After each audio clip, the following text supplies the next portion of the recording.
প্রিয়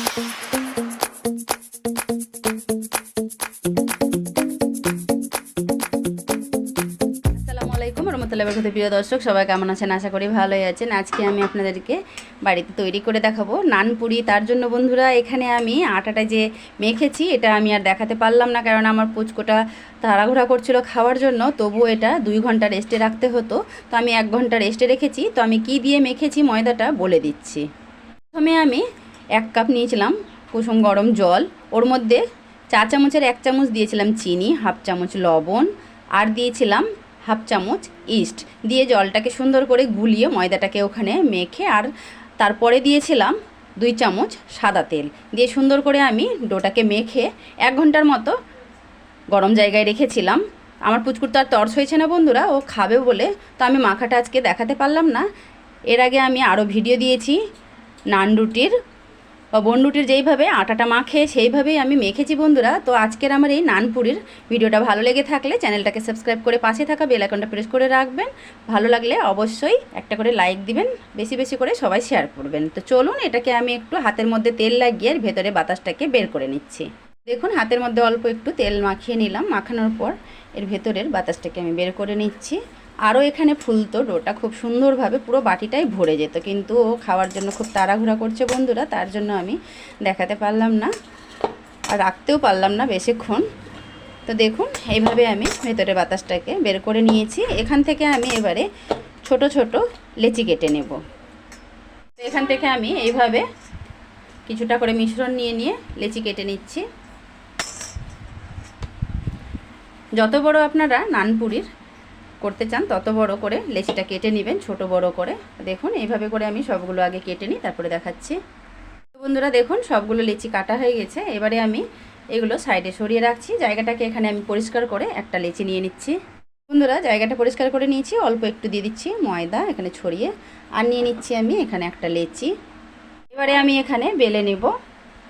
দেখুন এইভাবে করে আমি বেলে নিচ্ছি। খুব বেশি মোটাও হবে না আর আবার খুব পাতলাও হবে না, ওইভাবে বেলে নিতে হবে।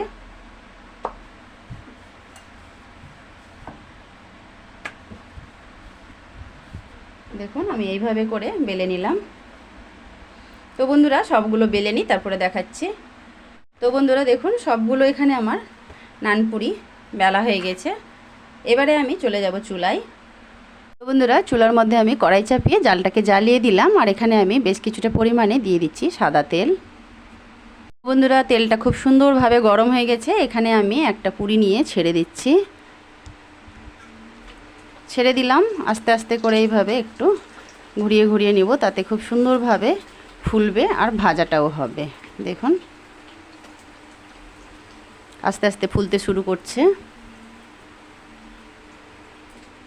দেখুন কি সুন্দরভাবে ফুলছে। এইভাবে উপর থেকে একটু তেল দিব ছড়িয়ে।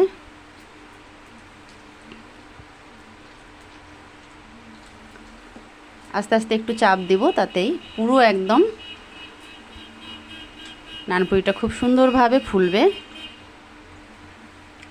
এটাকে এবারে আমি পাল্টে দিচ্ছি।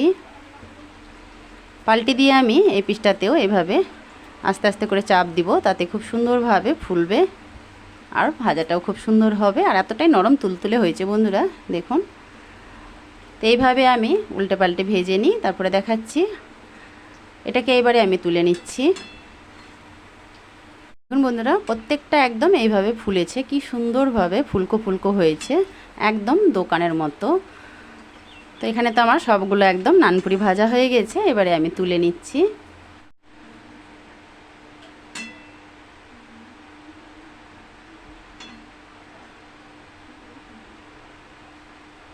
তো বন্ধুরা দেখুন সবগুলো এখানে আমার নানপুরি একদম তৈরি হয়ে গেল, আর কতটা নরম তুলতুলে হয়েছে। আর এটা তো একদমই এত ফুলে টইটম্বু হয়ে আছে, যেহেতু এর ভেতরে বাতাসটা বের করিনি তার জন্য এভাবেও ফুলে আছে। দেখুন কি সুন্দর হয়েছে। আপনাদেরকে আমি একটা এবারে ভেঙে দেখাচ্ছি। বন্ধুরা দেখুন আমার নানপুরি একদম বাড়িতেই তৈরি হয়ে গেল দোকানের মতো, আর কত নরম তুলতুলে হয়েছে বন্ধুরা, খুবই সফট হয়েছে। দেখুন প্রত্যেকটা একদম সুন্দর হয়েছে। আর দেখুন ভেতরের অংশটা দেখতেই পাচ্ছেন কত তো আজকের আমার এই নানপুরির রেসিপিটা ভালো লেগে থাকলে চ্যানেলটাকে সাবস্ক্রাইব করে পাশে থাকা বেল আইকনটা প্রেস করে রাখবেন। বেশি বেশি করে সবাই শেয়ার করে একটা করে অবশ্যই লাইক দিবেন। আবারও দেখা হবে নতুন কোনো রেসিপি নিয়ে। সবাই ভালো থাকবেন, সুস্থ থাকবেন। আল্লাহ হাফিজ। আর আমার পুচকুকে চললাম আমি খেতে দিতে, ও তো ব্যস্ত হয়ে আছে, এখন ও খাবে। তো আপনারা চিকেন কষা বা মাটন কষার সাথে এটা খেতে পারেন। তো আমাদের কাছে তো সেরকম এখন কিছুই নেই খাওয়ার, এমনিই খেতে হবে শুধু শুধু। আমার বাড়িতে তো এমনিই খেয়ে নিবে, শুধু টেস্টি হলেই হলো। তো আমি চললাম খেতে দিতে। একবার আপনারাও খেয়ে কমেন্টে জানাবেন যে কেমন হয়েছে।